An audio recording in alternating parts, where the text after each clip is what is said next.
सलाम, नमस्ते, सत श्री अकाल। मैं हूं रजा और आप देख रहे हैं रजाग्राफी की अंतर्राष्ट्रीय प्राइम टाइम रिपोर्ट, जिस एक रिपोर्ट के अंदर पूरी दुनिया की तमाम बड़ी खबरें आसान और सिंपल भाषा में मैं आपको बताता हूं। और ख़ास कर हम वही खबर आपको बताते हैं जो आपके लिए सबसे ज़्यादा सटीक और ज़रूरी होती है। आप जानते हैं कि जितनी तेज़ी से तुर्की ने इज़्ज़त कमाई थी, उससे भी ज़्यादा तेज़ी से तुर्की के राष्ट्रपति रजब तैयब एर्दोगान ने अपनी इज़्ज़त गंवाई है। जिस तरह से एर्दोगान का दोगलापन दुनिया के सामने खुला और इजराइल के साथ उनके संबंध नज़र आए, अमेरिका के आगे झुकाव सामने आया और ख़ुद तुर्की के लोगों ने देखा कि ये शख्स आगे से कुछ और है और अंदर से कुछ और है, तुरंत उनकी इज़्ज़त पानी में हो गई। मैं काफ़ी वक्त पहले से अंतर्राष्ट्रीय प्राइम टाइम रिपोर्ट में आपको और वॉर अपडेट में आपको बताता आया हूं कि किन किन मुकाम पर रजब तैयब एर्दोगान ने दोगलापन मुसलमानों के साथ दिखाया है और मुसलमानों की पीठ पे छुरा घोंपा है।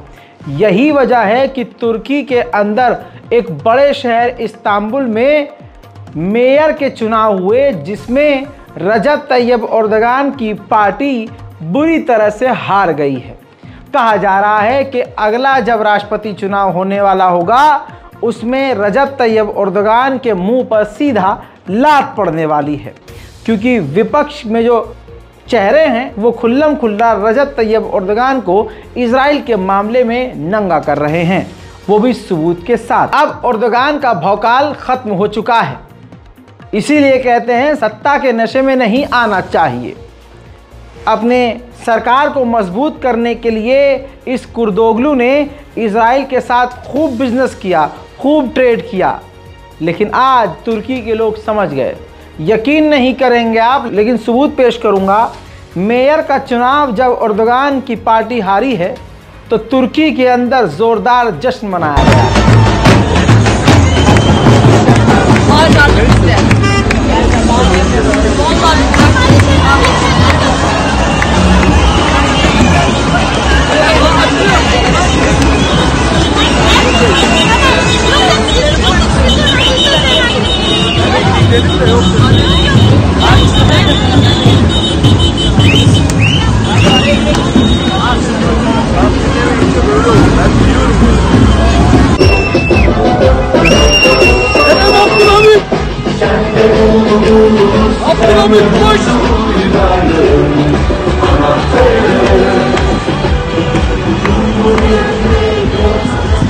एर्दोगान की हार के बाद, एर्दोगान की पार्टी की हार के बाद सबसे पहला रिएक्शन इजराइल का आया। इजराइल के विदेश मंत्री ने कहा कि ये मैसेज है एर्दोगान को कि जो हमारे खिलाफ बयानबाजी वो कर रहे हैं, अब मैसेज क्लियर है कि उनका एंड होने वाला है, उनका भौकालपन ख़त्म होने वाला है। उधर अज़रबैजान ने तमाम, ये देखिए, ताज़ा तस्वीरें जारी कर दी हैं जो आर्मीनिया बॉर्डर पर हथियारों की तैनाती कर रहा है। आर्मीनिया को दोस्तों रुक रुक कर पिटाई खाने के दौरे चढ़ते रहते हैं। अज़रबैजान ने क्लियर ये वीडियो जारी करके कह दिया है कि जिस तरह से आर्मीनिया ने यह भड़काऊ कदम उठाया है, इससे जंग का खतरा बढ़ गया है। पाकिस्तान के प्रधानमंत्री जो नए नए बने हैं, शहबाज शरीफ जैसे ही प्रधानमंत्री बने, इस नए प्रधान ने भी हाथ में तुरंत कटोरा उठा लिया। मुझे समझ में नहीं आता, पाकिस्तान का कोई भी प्रधानमंत्री हो, ससुरा हाथ में कटोरा तुरंत ले लेता है, शर्म भी नहीं आती। अब IMF से भीख मांगने के बाद, चीन से भीख लेने के बाद, अब पाकिस्तान के प्रधानमंत्री ने कटोरा उठाया है और सऊदी अरब से $30 मिलियन भीख मांगने, उधार मांगने की ख्वाहिश जताई है। दूसरी तरफ शहबाज शरीफ की सरकार ने कुछ ऐसे फैसले लिए हैं कि मतलब थोड़ी सी इज्जत कमा ली लोंडे ने। मेरे दोस्तों, शहबाज शरीफ की सरकार ने ये फैसला लिया है कि कैबिनेट का कोई भी मिनिस्टर सैलरी नहीं लेगा और PM भी सैलरी नहीं लेगा, क्योंकि भाई पहले ही इतना नोच चुके हैं कि 10 साल बैठकर खा लेंगे। माफ़ कीजिएगा, मैं जज्बाती होकर इधर उधर निकल जाता हूँ। अब मेरे दोस्तों दूसरी बात सुन लीजिए, उन्होंने रेड कारपेट भी बंद कर दिया है। कारपेट पर ऐसे जो लाल मोकिट बिछा दी जाती है और स्वागत किया जाता है VVIP की तरह, वो सिस्टम पाकिस्तान के अंदर बंद कर दिया गया है। वो सिर्फ विदेशी मेहमानों के लिए रेड कारपेट बिछाया जाया करेगा। बहरहाल मुझे उम्मीद है कि इतना बड़ा कदम उठाकर पाकिस्तान बहुत बड़ा आजीम और बेहतरीन यार मेरे अंदर वो एनर्जी नहीं आ रही। लगाओ लगाओ लगाओ। पाकिस्तान अजीम बनेगा, अजीम बनेगा। पाकिस्तान में आतंकवादी घटनाएं ज़्यादा हो चुकी हैं, जिसको देखकर चीन ने अपने 2 नहीं बल्कि 3 प्रोजेक्ट को बंद कर दिया है। पाकिस्तान के लिए बड़ा झटका ये है कि माफ़ी तलाफ़ी के बावजूद अब चीन के जो कारीगर पाकिस्तान में काम कर रहे थे, अपना बोरिया बिस्तर बांधकर जान बचाकर पाकिस्तान से निकल रहे हैं। उधर फ्रांस में आप जानते हैं पूरा इस्लामोफोबिक कल्चर है। फ्रांस में एक मस्जिद के बाहर सुरेश चक्रवाणे का सुअर का सर, जी हाँ, मुझे क्यों तोड़ा? चलो उठाओ।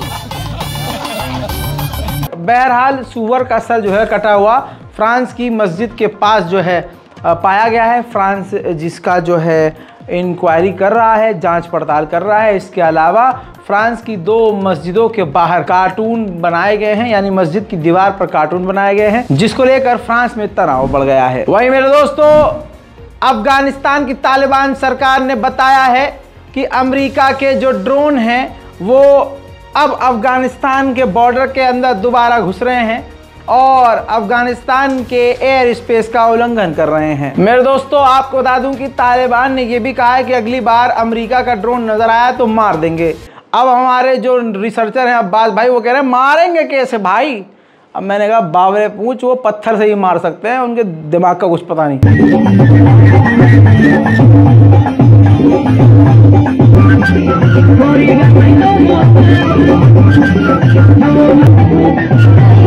वहीं तालिबान ने यह भी बताया है कि हमने कुछ विदेशियों को गिरफ्तार किया है, जिसमें 2 अमेरिकी नागरिक भी हैं। चाइना भारत के खिलाफ तमाम ऐसे कदम उठा रहा है जिससे भारत की मुसीबत बढ़ती जा रही है, लेकिन मजाल हो मोदी जी के मुंह से चू भी निकल जाए, निकल ही नहीं सकता। भाई बहना, एक के बदले 100 सर लाएंगे।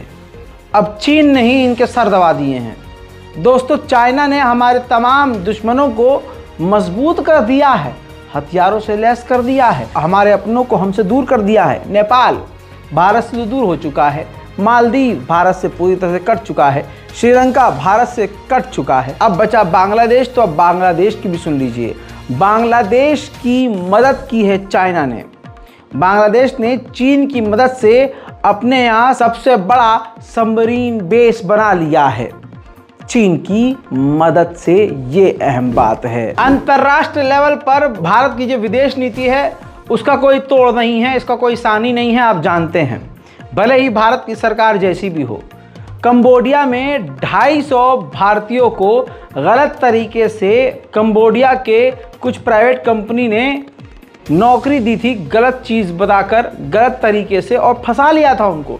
पासपोर्ट जब्त कर लिए थे और उन 250 भारतीयों से भारत में ही कॉलिंग करवा के करोड़ों खरबों की ठगी करवाई थी। अब भारत की एजेंसियों ने और ख़ासकर ईडी ने पूरी ताकत का जोर लगाकर उन 250 अपने लोगों को वापस कंबोडिया से अपने देश ले आए हैं। ये है ईडी की ताकत।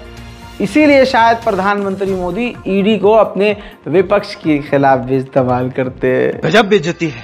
वहीं भारत में ही रहने वाली अमेरिका की एम्बेसडर ने कहा है कि पन्नू को मारने की साजिश पर भारत और हम मिलकर काम कर रहे हैं, लेकिन किसी भी देश को अपनी लाल रेखा क्रॉस नहीं करनी चाहिए, रेड लाइन क्रॉस नहीं करनी चाहिए।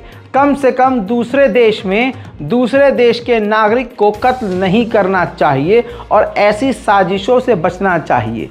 भारत का नाम लिए बिना भारत में ही अमेरिका की जो दूत हैं उन्होंने भारत सरकार को लताड़ लगाई है। भारत की DRDO ने अपनी ताकत को और बढ़ाया है और आकाश 5 नाम की मिसाइल का सफलतापूर्वक परीक्षण किया है। हालांकि इसकी ताकत, इसकी रेंज क्या है नहीं बताई है, लेकिन तस्वीर जारी कर दी गई है।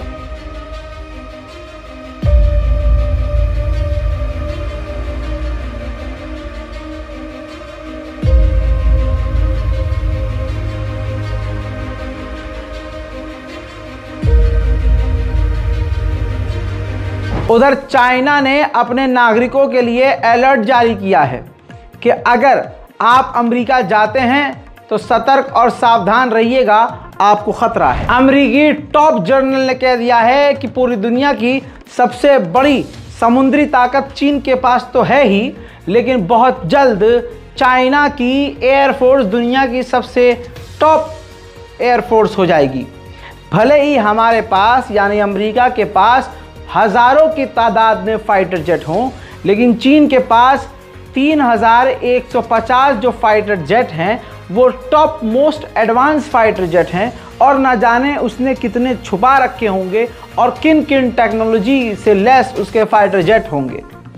जिस तरह से चीन आगे बढ़ रहा है, बहुत जल्द अमेरिका की एयरफोर्स से ज़्यादा मजबूत चीन हो जाएगा। मेरे दोस्तों, उधर जापान ने चीन के हमले के डर से बॉम्ब शेल्टर बनाना शुरू कर दिया है। अब जापान को भी डर है कि ताइवान पर हमला हुआ तो हम पर भी हो सकता है, तो बचाव का काम शुरू हो गया है। उधर रूस के लोगों की खुद की मुसीबत खत्म नहीं हो रही है।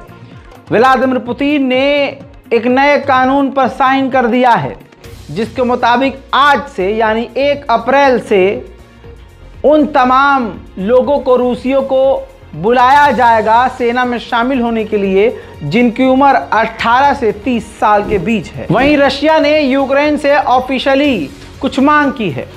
रूस ने कहा है कि हमारे देश के अंदर जो हमले हुए हैं उसको डायरेक्ट करने वाले जो आपके ऑफिशियल हैं और जो आपकी इंटेलिजेंस देश के जो हेड हैं, वॉर हेड, उनको भी आप हमारे हवाले कीजिए। नहीं पता कि ये नशे में इस तरह की बात रूस ने कही है या सच में इस तरह से ये सोच रहा था रशिया कि हम मांगेंगे उनसे और वो दे देंगे। हालांकि सभी को पता है ऐसा नहीं होगा। रूस और यूक्रेन की जंग में एलन मस्क फिर से बोले। एलन मस्क ने बोला कि अगर ये जंग और लंबी चलती है तो यूक्रेन ओडेसा और दूसरे इलाकों को भी हार जाएगा और रूस कई इलाकों को जीत जाएगा। उधर फ्रांस ने फिर ऐलान किया है कि हम और एंटी एयरक्राफ्ट मिसाइलें यूक्रेन को सौंपेंगे। उधर रशिया ने यूक्रेन के ओडेसा के पावर प्लांट पर ही हमला कर दिया, जिस हमले के बाद पूरे ओडेसा में अंधेरा छा गया था। सैटेलाइट तस्वीर आपके सामने।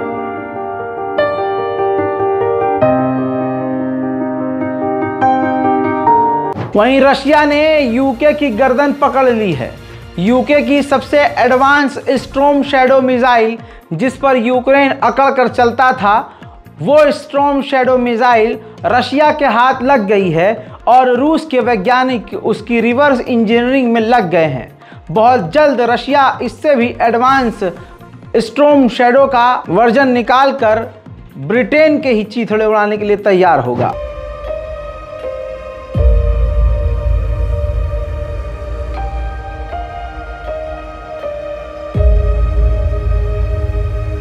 उधर रशिया के बेलग्रोड के इलाके पर यूक्रेन के ड्रोन हमले ने बड़ी तबाही मचाई।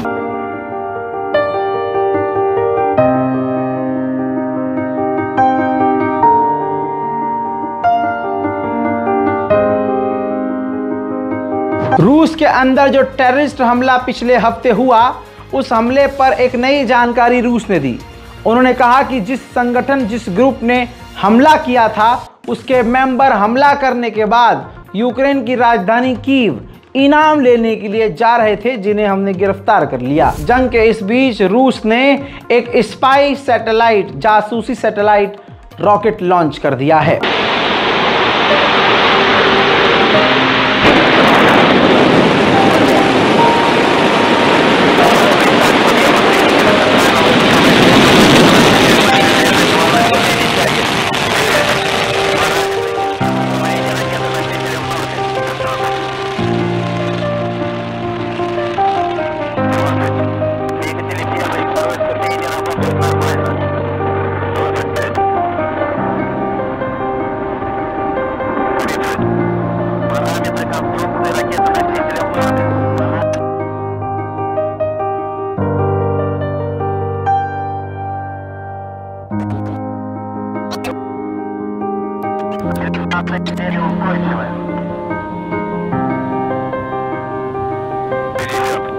Давление в камерах двигателей устойчив.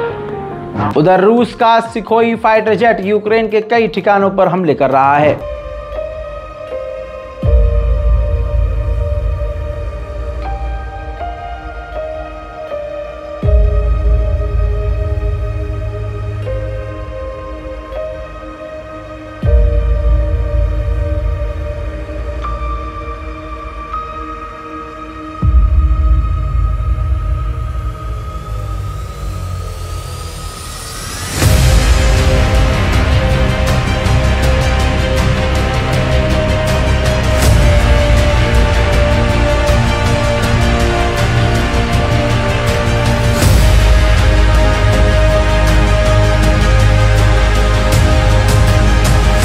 अंतर्राष्ट्रीय प्राइम टाइम रिपोर्ट में आज और अभी के लिए इतना ही।